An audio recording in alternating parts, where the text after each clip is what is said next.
কিছুমান মানুহৰ কাষত ঘৰ যেন অনুভৱ হয়। দিনটো জীয়াই থকাৰ হেজাৰ মনৰ শেষত সন্ধিয়া এটি বুজাব নোৱাৰা শান্তি তেওঁ।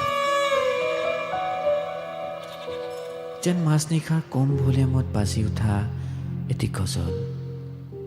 কিছুমান মানুহৰ কাষত কিছু সময় পাৰ কৰাৰ হাবি আশত পাৰ কৰিব পাৰি হেজাৰ ধুমুহা।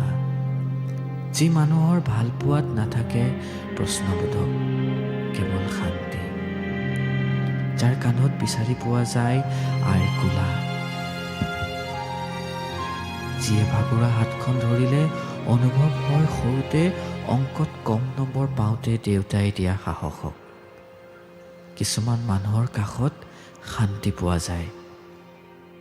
তেওঁলোকৰ মৌনতাত শান্তি, শব্দত শান্তি, উশাহত শান্তি।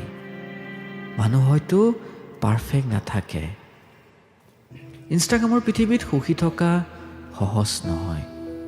তথাপিও কিছুমান মানুহৰ মৰমত যাদু থাকে। পৃথিৱীখনক নতুনকৈ চাবলৈ প্ৰয়োজন হোৱা যাদু।